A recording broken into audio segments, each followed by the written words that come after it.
के लिए हमें फास्टिंग, जितना हम उपवास रहेंगे उतनी प्रार्थना की हालत बढ़ेगी। आत्मिक जीवन की जो भूख होगी वो वचनों से तृप्त होगी, वचन याद रहेगा और आत्मिक भूख से भरे हुए हैं तो तुम प्रार्थना करोगे।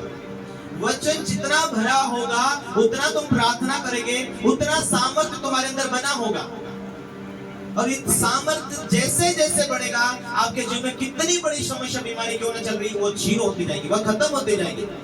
ऐसा कभी नहीं बोलना कि मेरे जीवन में भारी दुष्ट आत्मा है, मेरे जीवन में भारी बीमारी है, मेरे जीवन में भारी गरीबी है, मेरे जीवन में भारी श्राप है, मेरे जीवन में बहुत बड़ा बोझ है। जैसे अभिषेक में बढ़ो, जैसे जैसे सामर्थ्य से भरते जाएंगे, वैसे वैसे आप आजाद होते चले जाएंगे।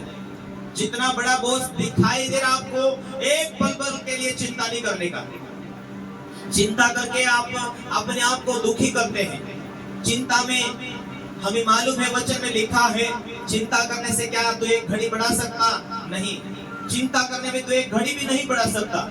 जो स्वर्ग की ओर से निर्धारित किया गया है वो राइट है, वो होने वाला अपने टाइम में। Hallelujah, hallelujah. ये एक जवानी का समय है, ये एक टाइम है। आप जिस रीति से खेत में फसल लगा देंगे, उसको समय पर पानी नहीं मिलेगा, समय पर कटनी नहीं होगा तो वो खराब हो जाएगा। उसी रीति से आज वचनों को आप पढ़ते हैं, सुनते, वैसा नहीं जीवन जीते तो वचन भी कोई काम नहीं देगा आपके लिए। उसके अनुसार चंगाई नहीं मिलेगी, उसके अनुसार बरकत नहीं मिलेगा। वचन के साथ चलना होगा, वचन के साथ जुड़े होना होगा, साथ में प्रार्थना करनी होगी, वैसा जीवन जीना होगा। Hallelujah, hallelujah. वचन में लिखा है चोरी ना करना। यदि आप चोरी कर ही रहे हो, साथ में बाइबल पढ़ते हो, प्रार्थना भी करते हो, लेकिन चोरी कर ही रहे हो, तो शैतान आपकी प्रार्थना से नहीं डरेगा।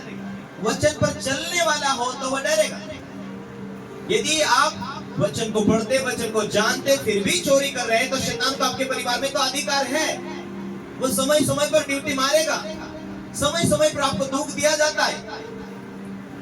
लोग बोलते ना, अमास पूर्णिमा है, भारी हो जाता, अमास पूर्णिमा है, दुख होते हैं।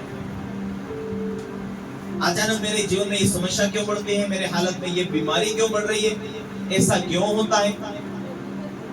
हालेलुया। टाइमिंग आने पर श्रापों से आजाद नहीं हो पाते। वो टाइमिंग आने पर वो दुष्ट आत्मा है, वो टाइम के हिसाब से वो बीमारी का रूप लेकर आती है। मैंने विश्वासी लोगों को देखा है, आत्मिक जीवन की कमी, वो कई बातों का रोल ना मानने के वजह से उनकी हालातों में दुष्ट आत्मा उनकी समय से भी पहले मार लिया। जितना पाप का स्वभाव है वो शैतान को अधिकार देता है, और शैतान को जो पाप के कारण अधिकार मिलता है वो मिट्टी चाटने वाला है, और मनुष्य मिट्टी से बना हुआ है। उस मिट्टी को चाटने के लिए आपके पीछे पड़ा रहता है। उसका असली भोजन है मनुष्य का पाप, उसकी ताकत है, और मनुष्य के जीवन की गति को बिगाड़ना। हालेलुया। आदम हवा के लिए कितना अच्छा परमेश्वर का प्लानिंग था। वो रोज चक्रा मारता था, इनका ध्यान हटे, नजर हटी, दुर्घटना घटी। जैसे जैसे अभिषेक में बढ़ेंगे, जैसे जैसे सत्य का पीछा करेंगे, वो चक्रा मारता जाएगा। हालेलुया। आप अच्छा सोच के रखेंगे, अभिषेक में बढ़ने के लिए, सेवकाई के लिए, सामर्थ्य बनने के लिए, सेवकाई में आगे बढ़ने के लिए, और आपके सामने परीक्षा पर परीक्षा सामने दिखाई देगा।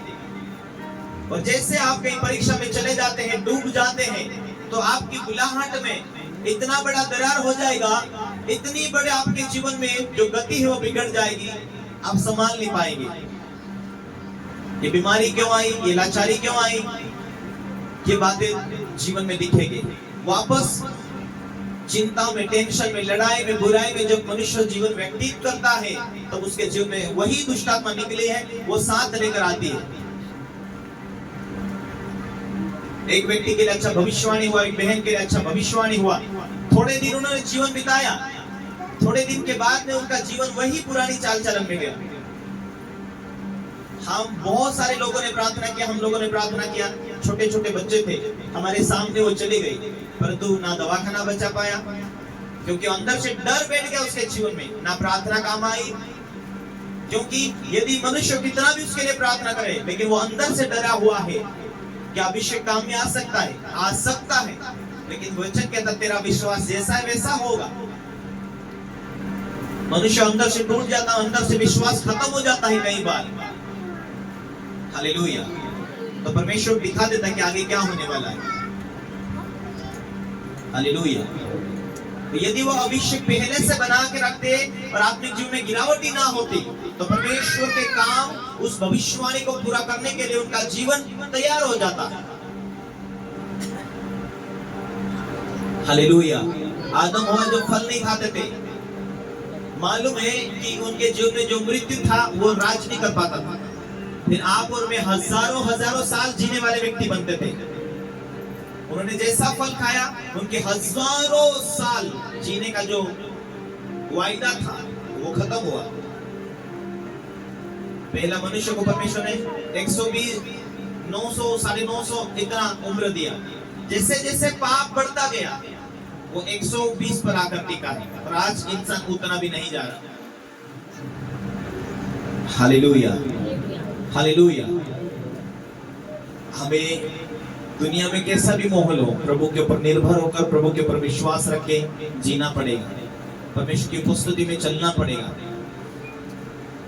हालेलुया। तुम्हें बने रहना है, प्रभु की उपस्थिति में सही से चलना है, प्रभु के ऊपर निर्भर रहो, वो रास्ते खोले। पारिवारिक जीवन में प्रेम से रहो, कलीसिया में एकताई के साथ बने रहो, बुराई से घृणा करो, प्रेम भलाई में लगे रहो, मेहमानी देने में तुम लगे रहो। वचन ऐसा कहता है।